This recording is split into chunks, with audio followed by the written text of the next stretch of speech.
Bonsoir à tous et bienvenue dans votre journal sur KMT, LCL, FM+, et Canal Antilles sur les réseaux Free, Orange, Numéricable, Bouygues et SFR en France et dans ces régions ultra-périphériques.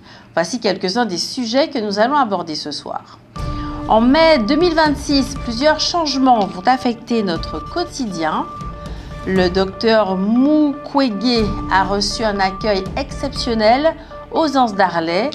Les risques financiers liés au climat sont désormais une réalité. Dans votre rubrique Votre avis compte, ce soir, vous avez répondu à la question suivante. Pensez-vous que les hommes martiniquais sont plus violents avec les femmes que les hommes hexagonaux? En fin de journal, retrouvez le savoir et réfléchir de Roland Laouché. Il s'intitule ce soir « Est-ce vraiment le moment ?»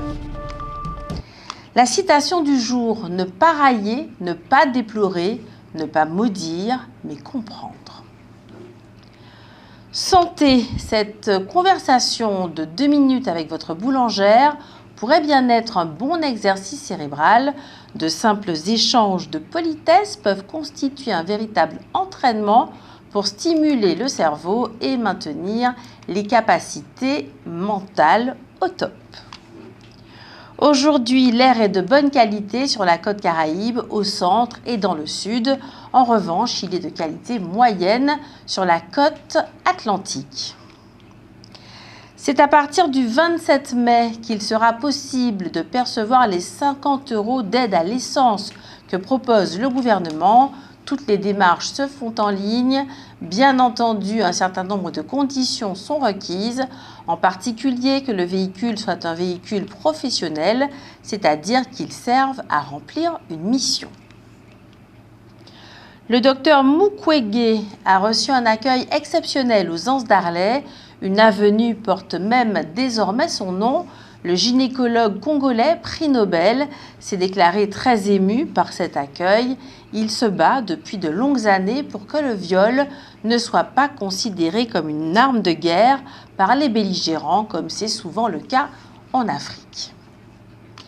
La Chambre des métiers et de l'artisanat de Martinique a organisé ce mercredi la visite de 5 entreprises artisanales situées sur la commune de Schœlcher.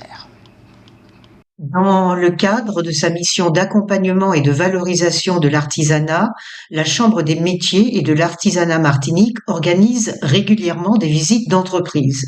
Il s'agit, pour élus et partenaires, d'aller à la rencontre d'entreprises artisanales accompagnées par la CMA Martinique et de découvrir leurs activités, leur savoir-faire, leur parcours et les enjeux auxquels elles font face au quotidien. Cela permet de valoriser le travail de ces artisans, mais aussi de mieux comprendre leurs attentes et leurs besoins face aux réalités du terrain. La première entreprise artisanale visitée ce mercredi était le salon de coiffure Expert Capillaire, spécialisé notamment dans l'étude et la prise en charge des déséquilibres du cuir chevelu. La deuxième entreprise était Carrefour Automobile, qui entretient et répare des véhicules légers et qui souhaite obtenir prochainement le label Garage Propre. Visitez également Belti Gâteaux, qui propose, entre autres, des pâtisseries en conserve et dont les produits bénéficient de la marque distinctive Artisanat Martinique, signe de valorisation du savoir-faire local. Sirop Pétégiel, productrice de boissons et de sirops, dont un au piment Bondamanjac, et candidate au label Charte Qualité, était la 4e entreprise visitée. Enfin, c'est Prestige Canin, spécialisée dans le toilettage d'animaux de compagnie et également candidate au label Charte Qualité, qui a été la 5e entreprise visitée ce mercredi. Ces 5 établissements artisanaux comptent donc parmi les 508 présents sur le territoire schœlcherois. Le groupe Bernard Ayotte, c'est 298 sociétés détenues à 100%, 4 sociétés où il est actionnaire à plus de 50% et 4 sociétés où il est actionnaire à moins de 20%. Les habitants du chemin Tamaya, Californie, disent leur colère. Ils craignent que viennent s'installer dans leur quartier un certain nombre de commerces. Ils ont, disent-ils, avoir déjà dû supporter de voir leur chemin suppléer la route du vieux chemin lorsqu'elle a été fermée. En mai 2026, plusieurs changements vont affecter notre quotidien. Tout d'abord, dans l'enseignement supérieur, à partir du 4 mai, le repas à 1 euro sera étendu à l'ensemble des étudiants dans les restaurants du Crous, sans condition de ressources. Ce tarif sera accessible via un compte Easly pour un repas comprenant un plat principal et jusqu'à 2 accompagnements, dans la limite d'un repas par service. Dans le domaine fiscal, la campagne de déclaration des revenus 2025 entre dans sa phase finale. Les dates limites en ligne sont fixées début juin pour nos départements, tandis que la déclaration papier doit être déposée au plus tard le 19 mai. Le taux de prélèvement à la source sera ajusté à partir de septembre en fonction des informations déclarées. Enfin, le 1er mai 2026, le Code des douanes entièrement réorganisé entre en vigueur. Les règles restent inchangées sur le fond, mais sont désormais structurées en 7 livres thématiques pour les rendre plus clairs et plus lisibles pour les entreprises, les douaniers, les magistrats et les avocats. Ce chantier de recodification, le premier depuis 1948, a duré près de 3 ans et vise à moderniser et simplifier le droit douanier. En Martinique comme en Guadeloupe, les autorités s'alarment d'une circulation massive des armes sur fond de narcotrafic. Les Antilles françaises tendent à devenir un point de transit privilégié entre l'Amérique du Sud, les États-Unis et l'Europe.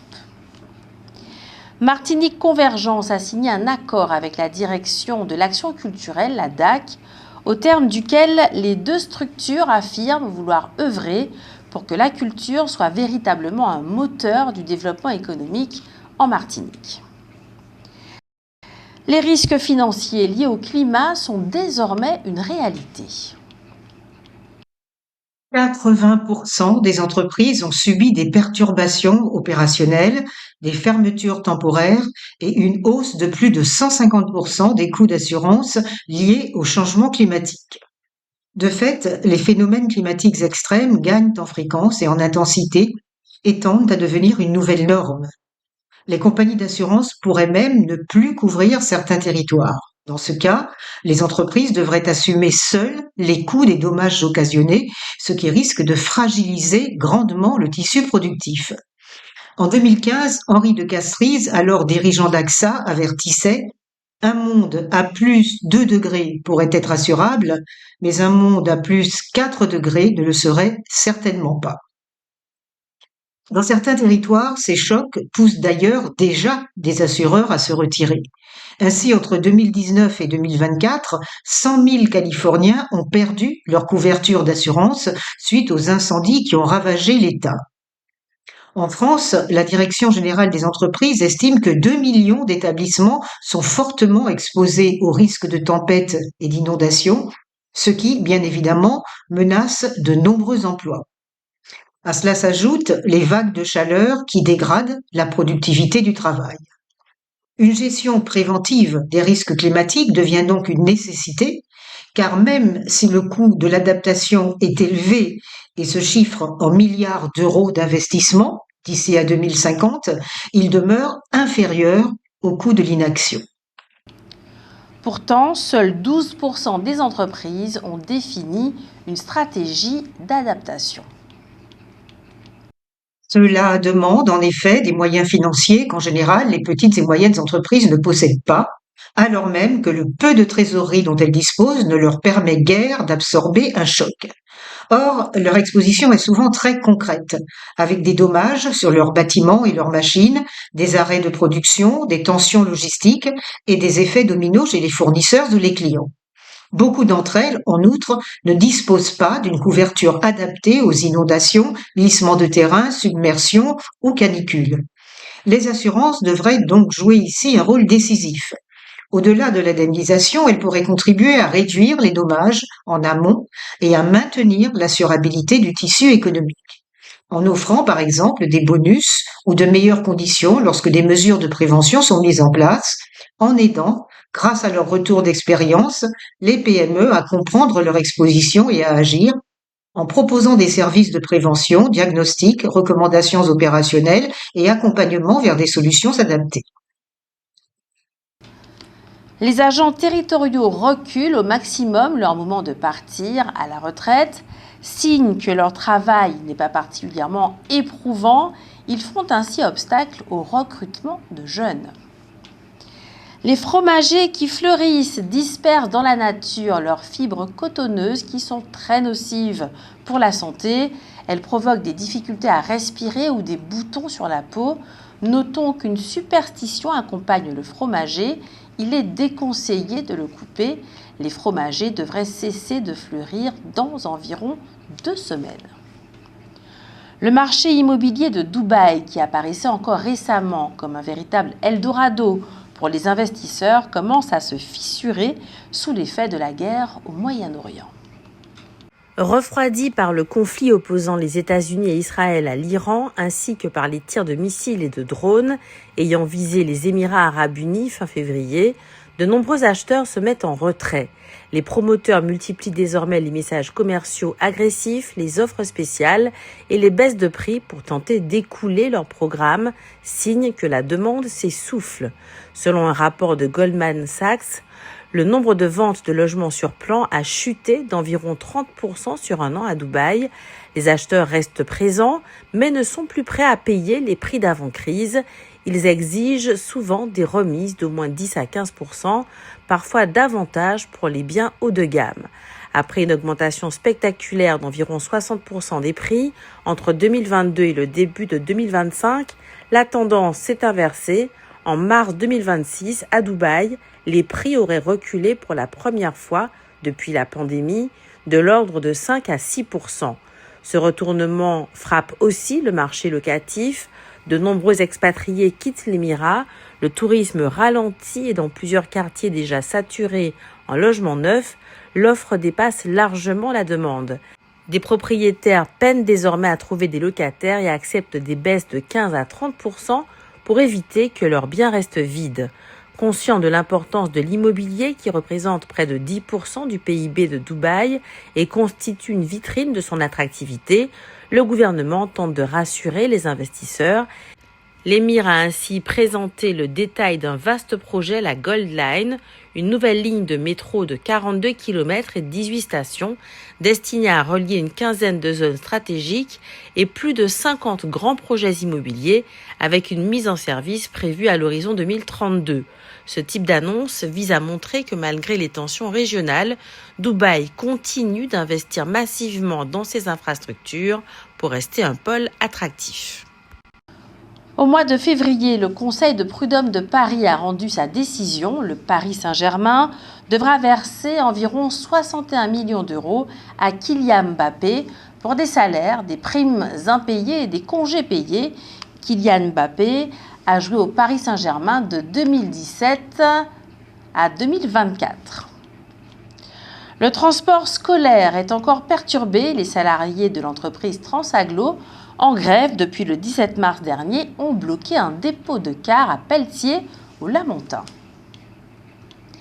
Le régime français d'indemnisation des catastrophes naturelles, le CatNat, est de plus en plus fragilisé par le réchauffement climatique et pourrait à terme ne plus couvrir certains risques aujourd'hui pris en charge, comme les inondations ou la sécheresse. Créé en 1982, ce dispositif public-privé est financé par une surprime intégrée à toutes les assurances habitation et auto, et il intervient lorsque l'État reconnaît l'état de catastrophe naturelle. Depuis plus de 10 ans, la fréquence et le coût des sinistres augmentent fortement, surtout à cause des épisodes de sécheresse qui fissurent les maisons. Entre 2016 et 2024, les indemnisations ont dépassé de 30% les primes perçues, ce qui a épuisé les réserves du régime. La surprime CatNat a donc été relevée au 1er janvier 2025 de 12 à 20% sur l'habitation et de 6 à 9% sur l'automobile, mais la Cour des comptes prévient que cela ne suffira pas. Selon la Caisse centrale de réassurance, le coût des catastrophes naturelles pourrait augmenter de 47% à 85% d'ici 2050, selon l'ampleur du réchauffement climatique. La Cour des comptes recommande donc de revoir régulièrement le niveau de la surprime et surtout de réserver le CatNat aux événements vraiment exceptionnels. Les risques qui se banalisent, comme certaines inondations récurrentes ou sécheresses répétées, pourraient être renvoyés vers des assurances classiques avec des primes plus élevées dans les zones les plus exposées. Enfin, la Cour insiste sur la prévention, meilleure information des habitants sur les risques futurs, cartographie diffusée via le site Géorisque et plan de prévention des risques plus complet et mieux mis à jour, notamment pour les inondations. L'objectif est de limiter l'ampleur des dégâts pour éviter que le système ne devienne financièrement insoutenable. L'UDEM organise son assemblée générale ordinaire ce lundi 4 mai depuis 18h45 à la salle de réunion du restaurant Thibault au premier étage du centre commercial Leclerc Place d'Armes au Lamentin. Chacun y est invité. À l'ordre du jour, validation de la liste du comité directeur et validation de la liste du bureau exécutif. Hier, vers 23h, au niveau de la Galéria, un accident s'est produit entre une moto et une voiture. Le motard n'est pas très grièvement blessé, il a cependant été conduit à l'hôpital. Retrouvez maintenant votre rubrique, votre avis compte. Ce soir, vous avez répondu à la question suivante. Pensez-vous que les hommes martiniquais sont plus violents avec les femmes que les hommes hexagonaux ?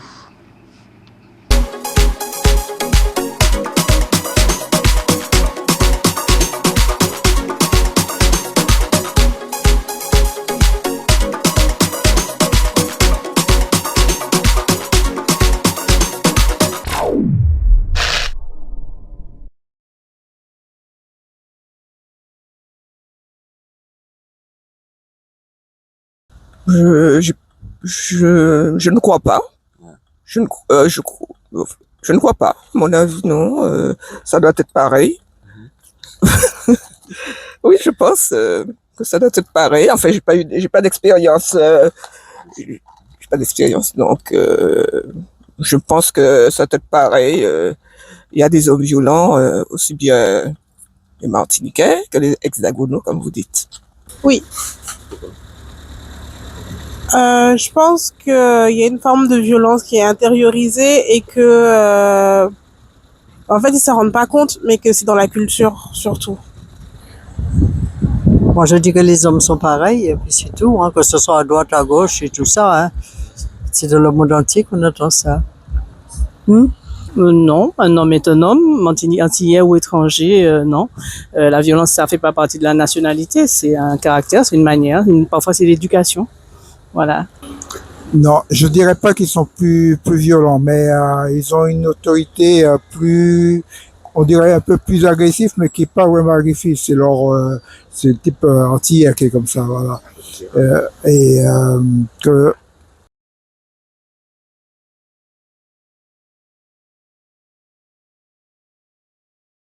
Mais non, je ne pense pas qu'il y ait de toute façon partout il y a du bon, partout également du mauvais. Donc je pense que c'est équitable, ça n'est pas les tempéraments des gens, mais pas une dominante antillaise par rapport aux métropolitains. Alors moi je crois que la violence c'est un phénomène qu'il faut considérer qui est dans l'organisation globale d'une société. Et donc, on ne peut pas détacher, dire comme ça que les hommes seraient plus violents. Il faut considérer les sociétés. Or, il me semble que la violence, qu'elle soit individuelle ou plus généralement globalisée, est un phénomène dont il faut parler un peu partout. Pas forcément. Alors, je dirais, bon, ça dépend de l'éducation qu'on a reçue. Et puis, mais si on tombe sur une femme gentille et tout, pourquoi être violent contre cette personne? Il y a de la violence quand vraiment la violence attire la violence.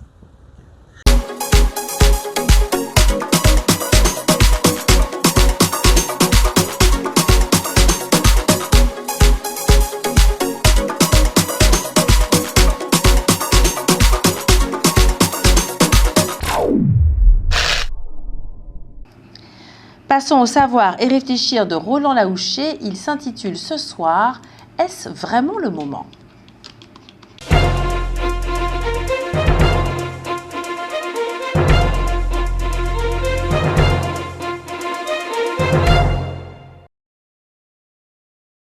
Après avoir rappelé que la France connaît de graves difficultés sur le plan économique, L'économiste guadeloupéen Jean-Marie Nolle écrit ceci. Plusieurs milliards d'euros de réduction des dépenses publiques sont envisagés, avec des conséquences encore floues, mais potentiellement lourdes pour les Outre-mer. Cette concomitance nourrit un sentiment croissant de contradiction, voire de défiance. Comment envisager une transformation profonde des institutions locales tout en réduisant les moyens financiers qui en constituent le socle? Dans ce cadre, la perception d'un jeu trouble de l'État prend de l'ampleur. Officiellement, il s'agit d'engager une réflexion sur une meilleure adaptation des institutions aux réalités locales dans une logique de responsabilisation accrue. Mais dans les faits, la réduction concomitante des ressources financières alimente une autre lecture, celle d'un désengagement progressif qui transférerait aux collectivités des responsabilités croissantes sans leur donner les moyens de les assumer pleinement.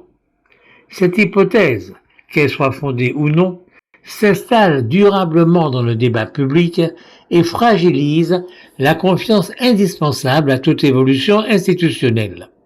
Ce décalage entre discours et réalité pose une question de fond.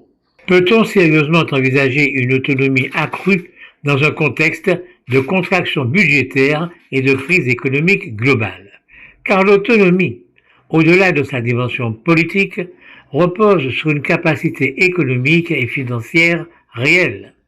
Or, les signaux actuels vont plutôt dans le sens inverse, avec une montée des incertitudes, une réduction des marges de manœuvre et une dépendance accrue aux facteurs extérieurs. Ce qui est en jeu, au fond, dépasse la seule question statutaire. Il s'agit de déterminer dans quelles conditions la Guadeloupe peut affronter une période de turbulence économique majeure.